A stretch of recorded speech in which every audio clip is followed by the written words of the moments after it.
Do you trust the Supreme Court? If you do, you're insane. I do not trust them. They have shown who they serve, and it is not us. This is how they see us, as guinea pigs, as being less than human, as having no rights, no say in what goes into our own bodies. They see us as slaves. America was started in slavery, and it has returned to slavery. Politics, the art of using euphemisms, lies, emotionalism, and fear-mongering to dupe average people into accepting or even demanding their own enslavement. Now, nearly everyone was to receive the shot in a public health facility where a doctor might not be present. Therefore, it was up to the CDC to come up with some kind of official consent form, giving the public all the information it needed about the swine flu shot. This form stated that the swine flu vaccine had been tested. What it didn't say was that after those tests were completed, the scientists developed another vaccine. And that was the one given to most of the 46 million who took the shot. That vaccine was called X53A. Was X53A ever field tested? I can't say. I would have to... It wasn't. I don't know. Well, I would think that you're in charge of the program. I would have to check the records. I haven't looked at this in some time. The information form, the consent form, was also supposed to warn people about any risks of serious complications following the shot. But did it? No, I had never heard of any reactions other than a sore arm, fever, this sort of thing. Judy Roberts' husband, Gene, also took the shot. Yes, I looked at that document. I signed it. Nothing on there said I was going to have a heart attack or I'd get Guillain-Barré, which I never heard of. What if people from the government, from the Center for Disease Control, what if they had indeed known about it? What would be your feeling? They should have told us. Did anyone ever come to you and say, you know something, fellas? There's the possibility of neurological damage if you get into a mass immunization program? No. No one ever did? No. Do you know Michael Hatwick? Yes. Mm-hmm. Dr. Michael Hatwick directed the surveillance team for the swine flu program at the CDC. His job was to find out what possible complications could arise from taking the shot and to report his findings to those in charge. Did you know ahead of time, Dr. Hatwick, that there had been case reports of neurological disorders, neurological illness, apparently associated with the injection of influenza vaccine? Absolutely. You did? Yes. How'd you know that? By review of the literature. So you told your superiors, the men in charge of the swine flu immunization program, about the possibility of neurological disorders? Absolutely. What would you say if I told you that your superiors say that you never told them about the possibility of neurological complications? That's nonsense. I can't believe that they would say that they did not know that there were neurological illnesses associated with influenza vaccination. That simply is not true. We did know that. I've said that Dr. Hatwick has never told me of his feelings on this subject. Then he's lying. I guess you would have to make that assumption. Then why does this report from your own agency, dated July 1976, list neurological complications as a possibility? I think the consensus of the scientific community was that the evidence relating neurologic disorders to influenza immunization, that they did not feel that this association was a real one. You didn't feel it was necessary to tell American people that information?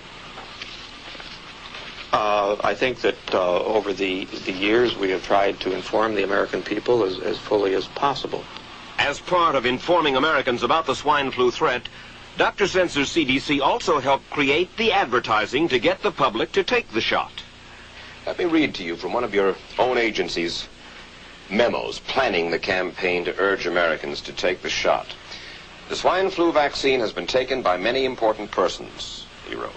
Example, President Ford, Henry Kissinger, Elton John, Muhammad Ali, Mary Tyler Moore, Rudolph Nureyev, Walter Cronkite, Ralph Nader, Edward Kennedy, etc., etc. True? I'm not familiar with that particular piece of paper, but I do know that at least of that group, President Ford did take the vaccination. Did you talk to these people beforehand to find out if they planned to take the shot? I did not know. Did anybody? I do not know. Did you get permission to use their names in your campaign? I do not know. Mary, did you take a swine flu shot? No, I did not. Did you give them permission to use your name saying that you had or were going to? Absolutely not. Never did. Did you ask your own doctor about taking the swine flu shot? Yes, and at the time he thought it might be a good idea. But I resisted it because I was leery of having the symptoms that sometimes go with that kind of inoculation. So you didn't? No, I didn't. Have you spoken to your doctor since? Yes. And? He's delighted that I didn't take that shot. With your experience, you're talking about going back to 1999 or maybe before, has there been another vaccine that had the high incidence of serious hospitalizations and deaths that this vaccine is now showing? Not to this extent, absolutely not. Not even, this one, not even close. Not even close. Any other vaccine would have been pulled from the market. Absolutely, it would have been pulled probably within the first few, just as we've seen in the past. What was it? And have you seen any other vaccine that was put out for the public that skipped the animal test? Never before, especially for children. And as what I've read, they actually started the animal test, and because the animals were dying, they stopped the test. Correct. Folks, I think that's important to understand there, that what we're talking about is the American people are now the guinea pigs. This is the test program that's going on. They didn't do the human testing, and they stopped the animal test because the animals were dying. And then they turned it out for the public. And we are now looking at businesses that want to mandate that this experimental vaccine be given to people as a condition of their employment. And yet we have this death count that continues to rise and be totally ignored out there.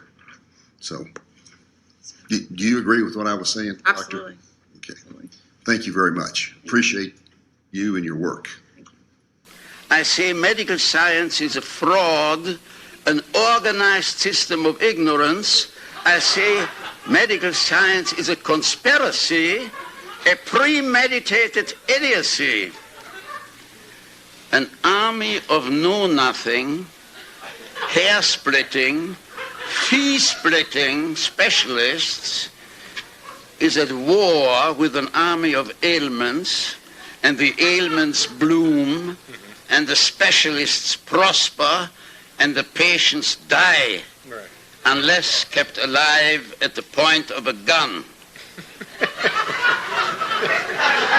You are being murdered, my friends. You are being murdered, my friends, day after day, as long as you live.